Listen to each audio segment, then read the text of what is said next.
Hello बच्चों। हमारा प्रश्न दिया हुआ है किसी यौगिक C5H14N2 के हिंसबर्ग परीक्षण पर एक ठोस उत्पन्न होता है जो NaOH के 10% जलीय विलयन में अविलेय होता है। यह ठोस व्युत्पन्न सल्फ्यूरिक अम्ल के 10% जलीय विलयन में घुल जाता है। निम्न में कौन सा इसका तथ्य के सर्वोत्तम रूप से वर्णित है? चार ऑप्शन है हमारे पास, चारों को बारे में बताना है कि कौन सा सही है। तो चलिए समझते हैं इस प्रश्न के मुख्य अवधारणा को। अगर इस प्रश्न की मुख्य अवधारणा को समझें तो यहाँ पर हमको समझना होगा कि हिंसबर्ग परीक्षण कब किया जाता है। हिंसबर्ग परीक्षण हिंसबर्ग परीक्षण जो होता है वो हिंसबर्ग अभिकर्मक के रूप के प्रेजेंस में होता है। हिंसबर्ग अभिकर्मक क्या है? ये बेंजीन रिंग के साथ अगर SO2Cl जुड़ा रहे, ठीक है, ये हिंसबर्ग अभिकर्मक है। जब ये एमीन से रिएक्शन करता है, जब एमीन से क्रिया होता है तो अलग अलग तरह के एमीन होते हैं, क्रिया होती है तो 1 डिग्री एमीन के साथ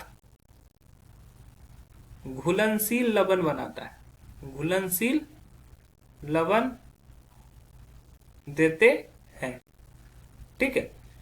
2 डिग्री एमीन के साथ लवण देते हैं जो क्षार में अविलेय होता है, जो क्षार में अविलेय होता है। और 3 डिग्री एमीन में ये क्रिया नहीं करता है, ठीक है। ये हिंसबर्ग परीक्षण के बाद ये स्पष्ट हुआ था। तो चलिए समझते हैं यहाँ पे ऑप्शन में कौन की 1 डिग्री एमीन है, कौन 2 डिग्री एमीन है। यहाँ पर देखो, अगर N के साथ देखें तो N इधर भी H, उसके बाद हो गया CH2 और ये हमारा हो गया NCH3 और ये हो गया हमारा CH3। तो अगर यहां से एमीन अगर देखेंगे तो क्या होगा? यहाँ पर 3 डिग्री एमीन है। 3 डिग्री एमीन यहाँ पर अभिक्रिया नहीं देगा तो ये गलत हो जाएगा। दूसरा ऑप्शन बी देखते हैं, तो ये हो गया CH3 NCH3 CH2 CH2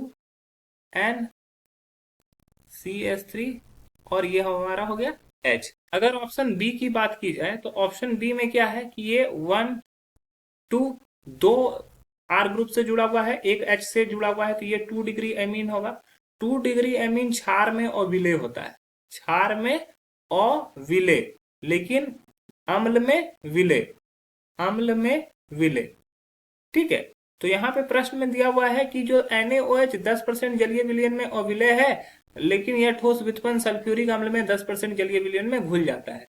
तो ये क्षार में अविलेय है, अम्ल में विलेय है। NaOH क्षार है जबकि सल्फ्यूरिक अम्ल है, तो ये दूसरा ऑप्शन हमारा बिल्कुल सही हो जाएगा।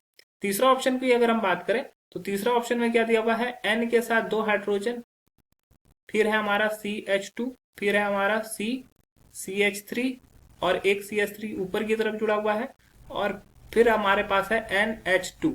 तो यहाँ पे देखो नाइट्रोजन जो होता है 1 डिग्री एमीन बना रहा है, क्योंकि एक ही R ग्रुप से जुड़ा हुआ है, तो 1 डिग्री एमीन है, तो ये क्या करेगा? घुलनशील होगा, और क्षार में भी घुलनशील होगा, अम्ल में भी घुलनशील होगा, तो ये भी गलत। और आखिरी ऑप्शन अगर हम देखें ऑप्शन डी में, तो ये CH3 NCH3 CH2 NCH3 CH3, तो यहाँ पे ये 3 डिग्री एमीन है, क्योंकि दोनों नाइट्रोजन जो है 3-3 कार्बन परमाणु से जुड़े हुए हैं, तो यहाँ पर ये भी गलत हो जाएगा। तो हमारा ऑप्शन डी जो है वह सही उत्तर होगा। आशा है कि यह प्रश्न आपको समझ में आया होगा। धन्यवाद।